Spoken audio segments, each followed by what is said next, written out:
بسم الله الرحمن الرحيم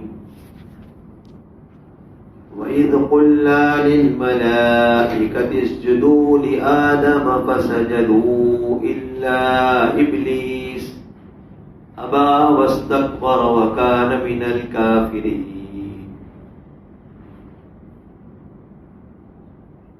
پچھلی آیتوں میں اللہ تبارک و تعالی نے آدم علیہ السلام کی فضیلت کو ظاہر کیا تھا اور اس بات کو بتلایا تھا کہ زمین میں میری خلافت کے لائق آدم ہی ہے۔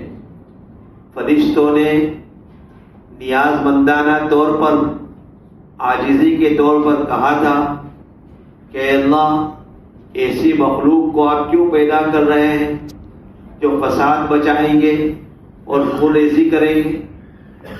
اور رہا تسبیح، تقدیس اور تحمید کا مسئلہ، وہ تو ہم ادا کر رہے ہیں۔ اللہ تبارک و تعالیٰ نے جواب دیا، انی اعلم ما لا تعلمون۔ تو اس سے بات تو ثابت ہو گئی کہ انسان زمین میں خلافت کے زیادہ لائق ہے۔ اب اس آیت کے ذریعے سے اللہ تبارک و تعالیٰ یہ بتانا چاہتے ہیں کہ فرشتوں کے سامنے بات تو آ گئی، اسی طرح اس زمانے میں چونکہ جن بھی موجود تھے تو جنوں کے سامنے بھی بات آ گئی کہ اصل خلافت کی صلاحیت رکھنے والے یہ انسان ہیں۔ اب اللہ تبارک و تعالی چاہتے تھے کہ بھئی عملی طور پر بھی اس کا اظہار ہو جائے، کیونکہ خلافت کی مکمل صلاحیت یہ انسان کے اندر کی اللہ تعالیٰ نے ظاہر کر دیا۔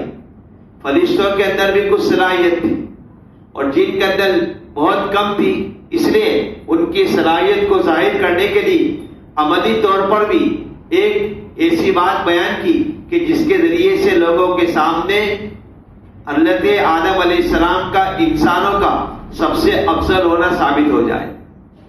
تو آپ نے یعنی اللہ تبارک و تعالیٰ نے جب آدم علیہ السلام کو پیدا کیا، دیکھو آپ علیہ السلام کو زمین سے یہاں پر فرشتے کو حکم دیا کہ تم زمین سے ایک مشت کو لے کر آؤ، تو فرشتے ہر جگہ کی، جیسے بعض روایتوں سے معلوم ہوتا ہے، ہر جگہ کی مٹی، ایک مشت ایسی مٹی لے کر آئے کہ جس میں ہر جگہ کا اثر تھا، کالی مٹی بھی تھی، پیلی بھی تھی، لال بھی تھی، ہر جگہ کا اثر تھا۔ وہ پوری مٹی لے کر آئے اور اس کا گاڑا بنائے، اور پھر آپ نے ان کا ایک پتلا اللہ تبارک و تعالیٰ کی طرف سے تیار ہوا۔ پھر اس کے بعد 40 دن تک، یا بعض روایت میں 40 سال تک ایسے ہی پتلا رہا۔ پھر بعد میں اللہ تبارک و تعالیٰ کی طرف سے اس پہ روح پھونکی گئی، تو آدم علیہ السلام اب یہاں پر زندہ ہو گئے۔ پہلے پتلے کی شکل میں تھے، اب یہاں پر انسان بن گئے۔ تو چونکہ روایت سے معلوم کہ انسان آدم علیہ السلام کی پیدائش میں ہر جگہ کی ہر قسم کی مٹی لی گئی تھی، تو آدم کی اولاد میں بھی کالے بھی لوگ ہیں، گورے بھی لوگ ہیں، ہر قسم کے لوگ الگ الگ موجود ہیں، اور ہر ایک کا مزاج بھی الگ ہے، ہر ایک کا مزاج بھی الگ ہے۔ حالانکہ سب کے والد کون ہے؟ آدم علیہ السلام۔ یہ اس کی اصل وجہ ہے۔ بہرحال آدم علیہ السلام 40 سال تک کیسے رہے، پھر روح پھونکی گئی، اور آدم علیہ السلام جب زندہ ہو گئے تو اللہ تبارک و تعالیٰ نے چاہا کہ بھئی فرشتوں کے سامنے یہ بات تو آ چکی ہے کہ بھئی خلافت کے اصل صلاحیت رکھنے والے یہی لوگ ہیں، اب عملی طور پر بھی اس کا اظہار ہو جائے، تو آپ نے حکم دیا، فرشتوں کو حکم دیا کہ تم آدم کو سجدہ کرو، اور فرشتوں کے ساتھ ساتھ جو دوسری ذوی العقول مخلوق یعنی جن تھے ان کو بھی حکم تھا۔ بھئی کیسے پتا چلا؟ اس لیے کہ آیت سے معلوم ہوتا ہے کہ اللہ تبارک و تعالیٰ فرماتے ہیں جب اللہ تبارک و تعالیٰ نے فرشتوں کو حکم دیا تو سب کے سب نے سجدہ کیا، مگر ابلیس نے سجدہ نہیں کیا۔ معلوم ہوتا ہے کہ جناتوں کو بھی حکم تھا اور فرشتوں کو بھی حکم تھا کہ آدم کو سجدہ کرو۔ تو اسی کو فرمایا جبکہ یاد کرو اس وقت کو جبکہ ہم نے فرشتوں سے کہا کہ تم آدم کو سجدہ کرو، آدم علیہ السلام کو سجدہ کرو۔ تو چونکہ فرشتے تو اللہ کی مخلوق ہے، ان کا کام اللہ تبارک و تعالیٰ کی عبادت ہی کرنا ہے، مخالفت بالکل نہیں، تو فسجدوا، سب نے یہاں پر سجدہ کیا، کوئی بھی فرشتہ باقی نہیں رہا۔ دوسری جگہ پر ہے فسجدوا کلہ اجمعون، سب کے سب نے سجدہ کیا، ایک بھی فرشتہ بغیر سجدے کے نہیں رہا۔ اور الا ابلیس، مگر ابلیس نے سجدہ نہیں کیا، ابلیس نے سجدہ کرنے سے انکار کر دیا، آگے ابا، اس نے انکار کیا، واستکبر، اور سجدہ کرنے سے تکبر کیا، یعنی اللہ تبارک و تعالیٰ کی بات کو نہیں مانا۔ وکان من الکافرین، اس کے دو ترجمے ہیں، ایک مانا تو ہے وہ پہلے سے کافروں میں سے ہی تھا، لیکن وہ کچھ مدت کے لیے عبادت کرنا مشغول ہو گیا، ورنہ اصل فطرت اس کی یہی تھی کہ مرے گا کفر کی حالت میں مرے گا، وکان من الکافرین۔ یا ایک مانا ہے اب سجدہ نہ کرنے کی وجہ سے وہ کافروں میں سے ہو گیا، اب تک تو مسلمان تھا، وکان من الکافرین، اب وہ کافروں میں سے ہو گیا۔ تو یہ اللہ تبارک و تعالیٰ نے سجدہ کرنے کا حق دیا تھا، فسجدوا الا ابلیس۔ جس طریقے سے آدم علیہ السلام یہ انسانوں کے باپ ہیں، ابو البشر کہا جاتا ہے، اس طرح ابلیس یہ جنوں کا باپ ہے، ابلیس یہاں پر ہے جنوں کا باپ ہے، یہ یہاں پر گویا شیطانوں کا سردار ہے۔ ابھی ابلیس کے اوپر ایک لطیفہ یاد آ گیا، ایک آدمی کسی بزرگ کے پاس گئے اور جا کر کہنے لگے حضرت میرے گھر بچہ پیدا ہوا ہے، کوئی اچھا نام بتاؤ، ایسا اچھا نام کہ کسی نے آج تک رکھا ہی نہ ہو، ماڈرن نام، جیسے ہمارا ہوتا ہے کہ ماڈرن نام، کسی نے نام نہ رکھا ہو۔ تو حضرت نے کہا ابلیس رکھ دے، کسی نے نام رکھا ہی نہیں، کوئی رکھے گا بھی نہیں، تیرے بیٹے کا نام ابلیس رکھ دے، آج تک کسی نے رکھا بھی نہیں، کوئی رکھے گا بھی نہیں۔ تو بزرگوں کی باتیں بزرگوں کی بڑی ہوتی ہے، بہت دور کی بات سمجھا نہیں کہ بھئی نام جو رکھو اللہ کے بندو تو ایسا نام رکھو کہ جو نام اچھے معنی والا ہو، اس کا مطلب اچھا ہوتا ہو، اس لیے کہ نام کے معنی کا اثر بھی انسان کے اوپر آتا ہے۔ تو جو بھی نام رکھو تو پھر کسی جاننے والے سے پوچھو کہ بھئی مجھے فلاں نام رکھنا ہے، اس کا مطلب کیا ہے۔ نام کا جو اثر ہوتا ہے، نام کا جو مطلب ہوتا ہے عربی کے اندر یا جو بھی ہو، تو اس کا اثر انسان کے ذات پہ بھی آتا ہے، اس لیے کا اچھا نام رکھو۔ بزرگوں کی باتیں بزرگوں جیسی ہوتی ہے۔ حضرت شاہ اللہ بخاری رحمۃ اللہ علیہ، یعنی اس کے متعلق دوسرا مسئلہ ہے بزرگوں کی باتیں کہ کسی نے کہا حضرت کوئی ایسا طریقہ بتلاؤ کہ آدمی کھائے اور پیے پھر بھی روزہ نہ ٹوٹے، آدمی کھائے بھی اور پیے بھی روزہ نہ ٹوٹے، ایسا کوئی طریقہ بتلاؤ۔ اب ہمارے شوہر کیا کہتے ہیں، پاگل ہے کیا، بیوقوف ہے کہ کھائے پیے روزہ نہ ٹوٹے؟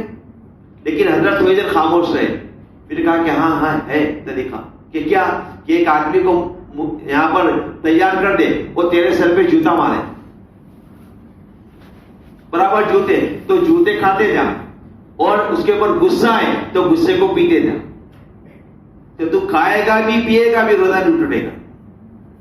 برابر جوتا مارے تو جوتا کھاتے رہے، اور تو غصہ آئے گا غصے کو پیتا رہے، تو کھانا بھی ہو جائے گا پینا بھی ہو جائے گا، لیکن روزہ نہیں ٹوٹے گا۔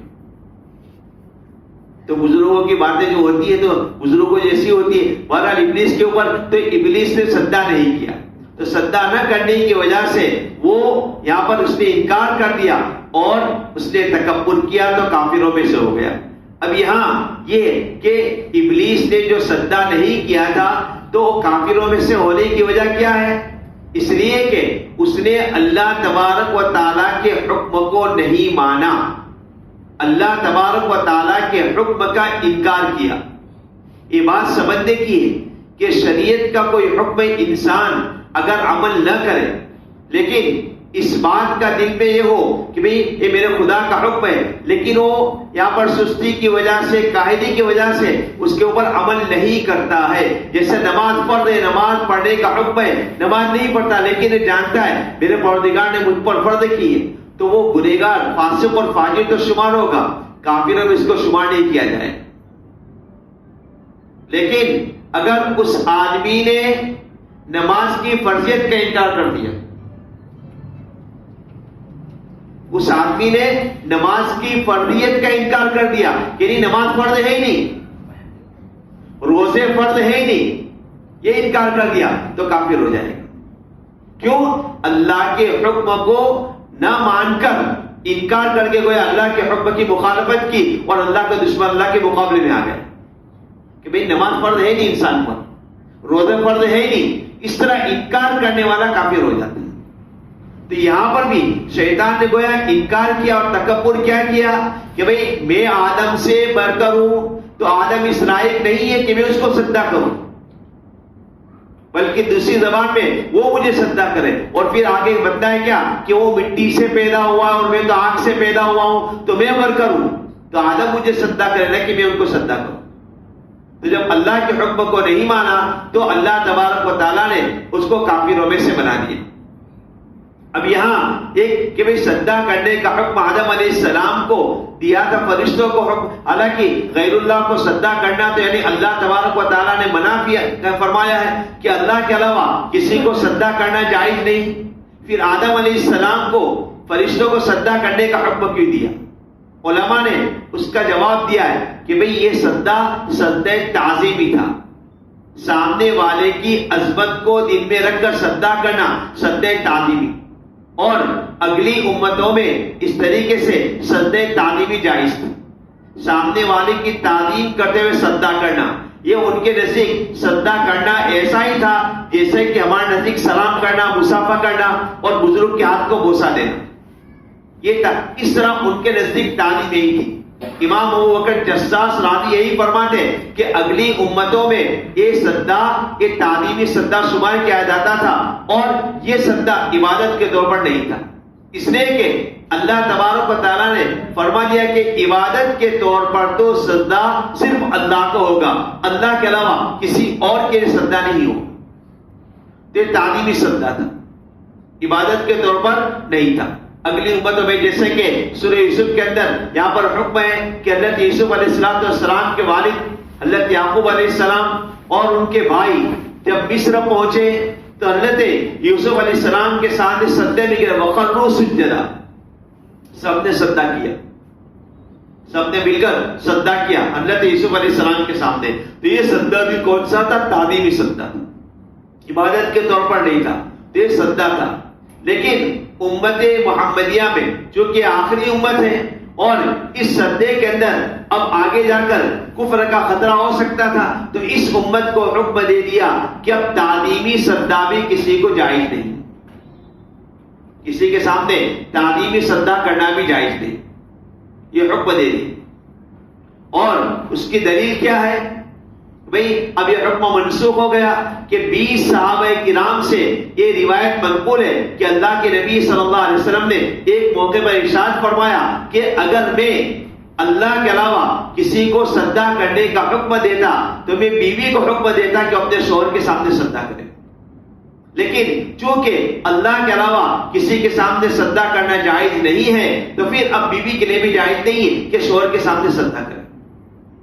اور 20 صحابہ کرام سے یہ بات منقول ہے, تو اس سے معلوم ہوتا ہے کہ حکم منسوخ ہے, پہلے حکم. اب یہاں پر تعظیم یہی ہے کہ جب کسی سے ملے تو ملاقات کرے, مصافحہ کرے, اور اگر بزرگ کے ہاتھ کو چومنا چاہے تو ہاتھ چوم لے, لیکن پیر نہ چومے, اس سجدے کی شکل ہو جاتی. اس لیے یہاں پر اور تعظیم کی اب تو کسی قسم کا عبادت کا سجدہ بھی اور تعظیم ہر قسم کے سجدے حرام ہو گئے. تو پھر اب زندوں کے سامنے سجدہ کرنا حرام ہے, تو مردوں کے سامنے سجدہ کرنا تو بدل ڈولا یہاں پر ثابت ہو گیا. تو یہ فرمایا کہ آدم علیہ السلام کو سجدہ کرنے کا حکم دیا تھا. اور ابلیس کون تھا؟ ابلیس عبادت کے اندر بہت آگے بڑھا ہوا تھا, حتیٰ کہ ابلیس کا لقب کیا تھا؟ طاؤوس الملائکہ. طاؤوس کے معنی تو مور, مور کو ہوتا پرندوں کا سردار ہے, تو وہ فرشتوں کے سردار کا لقب ملا تھا طاؤوس الملائکہ. لیکن چونکہ تکبر کیا اور تکبر کرنے کی وجہ سے اپنے آپ کو برباد کر دیا. اور دیکھو انسان کے اندر بہت بڑا علم والا ہو, چاہے دینی اعتبار سے چاہے دنیاوی اعتبار سے, اگر وہ بڑا ماہر ہو لیکن اس کی مہارت اس کے علم سے امت کو اور اس کو فائدہ اسی وقت پہنچے گا جب اس کے اندر غرور اور تکبر نہیں ہوگا. جہاں غرور اور تکبر آ گیا تو پھر وہ انسان کو ختم کر دیتا ہے.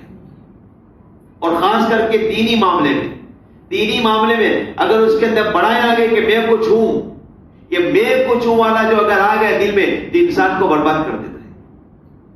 نہیں، جو کچھ دیا اللہ نے دیا، میرے اندر کیا ہے؟ میرے اندر کچھ بھی نہیں تھا. جو کچھ مجھے دیا میرے خدا نے دیا ہے اور میرے خدا کا فضل ہے. یہ اگر رہے گا تو اس کے علم سے فائدہ پہنچے گا. لیکن اگر یہ کہ میں سب سے افضل ہوں اور میں سب کے سامنے کیوں جھکوں، لوگ میرے سامنے جھکے، تو پھر ایسا موقع آئے گا کہ اللہ اس کو سب کے سامنے جھکائے گا. اللہ کو تکبر پسند نہیں. تو یہ ابلیس نے کام کیا. ورنہ روایتوں سے یعنی بزرگوں کے کلام سے یہ بات بھی معلوم ہوتی ہے کہ زمین میں کوئی ایسی جگہ نہیں تھی جہاں پر سجدہ نہ کیا ہو، سب جگہ سجدہ کیا تھا. لیکن ایک سجدہ جو کرنا تھا اللہ کے حکم کے مطابق اس پر عمل نہیں کیا تو وہ کافروں میں سے ہو گیا. جب وہ کافروں میں سے ہو گیا اور اللہ تبارک و تعالیٰ سے پھر بھی دیکھو اللہ تعالیٰ کو پہچانتا تھا، اللہ تعالیٰ سے دعا کی کہ مجھے زندہ رکھ، مجھے یہاں پر جب تک تو دوبارہ لوگوں کو زندہ کرے گا وہاں تک مجھے موت نہ آئے. اللہ تعالیٰ نے اس کی دعا قبول کر لی، لیکن یہ کہا کہ بھئی تیری دعا تو زندہ رہے گا لیکن موت تو آئے گی. جب سب لوگ ختم اس وقت تیرے بھی الہ وقت معلوم، ایک معین مدت تک تو زندہ رہے گا. یاد اس وقت سے اب تک وہ زندہ ہے. جب اللہ تعالیٰ نے زندہ کرنے کا حکم دے دیا کہ تو زندہ رہے گا تو اس نے اللہ کے سامنے چیلنج پھینک دی، لَأُغْوِيَنَّهُمْ أَجْمَعِينَ. اے اللہ اب چونکہ میں آدم کی وجہ سے اب میں اس دربار سے نکالا گیا ہوں، میں سب کے سب کو بہکاؤں گا، میں کسی کو نہیں چھوڑوں گا. الا عبادک منهم المخلصین، مگر جو تیرے مخلص بندے وہ تو میری پکڑ میں نہیں آئیں گے، ورنہ کسی کو چھوڑوں گا نہیں. اور اس پر عمل آج تک برابر جاری. اللہ تعالیٰ ہمیں اس کے شر سے بچائے. تو یہ آدم علیہ السلام کے سامنے یہ بات ہوئی. اب جب شیطان تو اللہ کی سجدہ نہ کرنے کی وجہ سے اللہ کے دربار سے نکالا گیا، آدم علیہ السلام کو حکم دیا کہ تم جنت میں رہو، اور آدم علیہ السلام کی انسیت کی وجہ سے آدم علیہ السلام کی بائی پسری سے کچھ مادہ لے کر حضرت حوا علیہ السلام کو پیدا کیا. اور پیدا کرنے کے بعد یہ کہا کہ تم دونوں جنت میں رہو، کھاؤ پیو موج کرو. لیکن ایک شرط لگا دی کہ بھئی تمہیں جنت میں رہنا ہے لیکن فلاں درخت کو مت کھانا، فلاں درخت کے قریب بھی مت جانا. اگر تم فلاں درخت کے قریب ہو گئے تو پھر تم ظالمین میں سے ہو جائیں گے، اپنے آپ پر ظلم کرنے والوں میں سے ہو جاؤ. یہاں اسی کو آگے دوسری آیت میں فرمایا وَقُلْنَا يَا آدَمُ اسْكُنْ أَنْتَ وَزَوْجُكَ الْجَنَّةَ. جب یہ واقعہ ہو گیا، سجدہ سے انکار کر دیا، شیطان اللہ تبارک و تعالیٰ کے دربار سے اس کو بھگا دیا گیا. آدم علیہ السلام جنت میں موجود تھے تو ہم نے کہا اے آدم تم اور تمہاری بیوی دونوں جنت میں رہو. وَكُلَا مِنْهَا، اور جنت میں سے کھاؤ. رغدن، رغدن کا لفظ عربی کا لفظ ہے، اس کے معنی یہاں پر وہ چیز جو بغیر محنت اور بغیر مشقت کے انسان کو حاصل ہو اور اتنی زیادہ ہو کہ اس کے کم ہونے کا اور اس کے ختم ہو جانے کا بھی خطرہ نہ. رغدن کے معنی یہ کہ جو بغیر محنت اور مشقت کے حاصل ہو اور جس کے کم اور ختم ہونے کا بھی خطرہ نہ ہو. تو یہ تو اس کا ترجمہ اردو میں کرتے وَكُلَا مِنْهَا، اور تم دونوں اس جنت میں سے فراوانی کے ساتھ کھاؤ. حَيْثُ شِئْتُمَا، تم جہاں کہیں بھی جاؤ، پوری جنت میں گھومو اور جو کھانا ہو کھاؤ.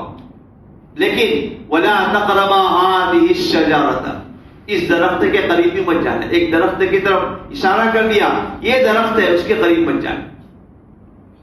فَتَكُونَا مِنَ الظَّالِمِينَ، اگر تم یہاں پر گئے اور تم نے کھا لیا تو پھر تم یہاں پر اپنے آپ پر ظلم کرنے والوں میں سے ہو جاؤ، اپنا نقصان کرنے والوں میں سے ہو جاؤ گے. اس طریقے سے اللہ تبارک و تعالیٰ نے حکم دیا فَتَكُونَا مِنَ الظَّالِمِينَ.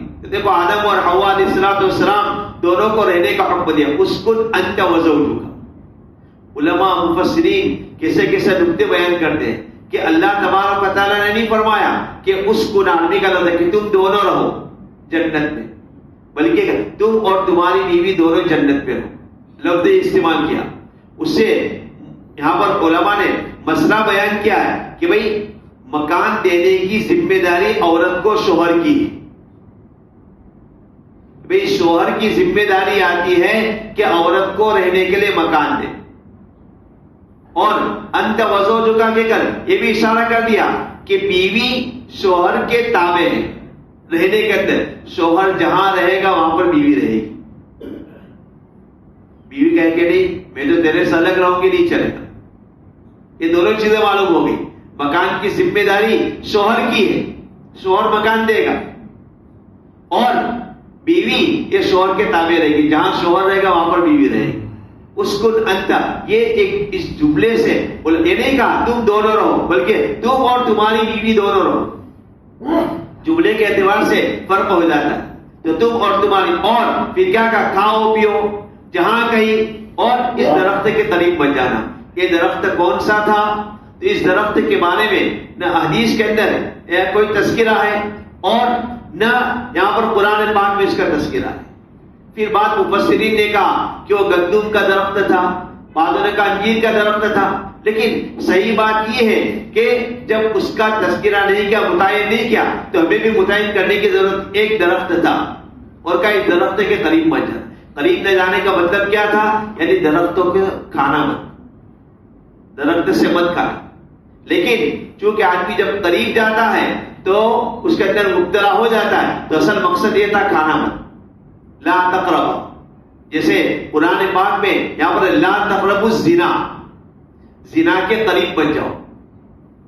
اور زنا کے قریب جانے کا مطلب کیا ہے کہ بھئی سب سے پہلے جو پہلا زنا ہے, یعنی اپنی نگاہ کی حفاظت کرو, اپنے نگاہ کی حفاظت کرو, نگاہ کو بچاؤ. یہ سب سے پہلا زنا ہے. اس طرح کرتے کرتے جب قریب جاؤ گے تو زنا میں مبتلا ہو جاؤ گے. تو یہ ایک اصطلاح ہوتی ہے, زنا مت کرو. اس طرح یہاں پر بھی کہ تم اس درخت کے قریب مت جانا, مطلب اس درخت میں سے مت کھانا. اب یہ درخت کون سا تھا وہ تو بیان کرنے کی ضرورت بھی نہیں. اللہ تعالیٰ کی طرف سے کوئی درخت تھا. اب کہ تم کھاؤ گے تو پھر اس کا نتیجہ کیا ہوگا؟ تم ظالمین میں سے ہو جاؤ.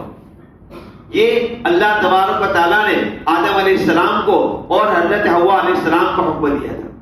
اب لہذا آدم علیہ السلام جیسے روایتوں سے معلوم ہوتا ہے 100 سال تک یا 130 سال تک, دو قول ہیں, 100 سال یا 130 سال تک آپ جنت میں رہے.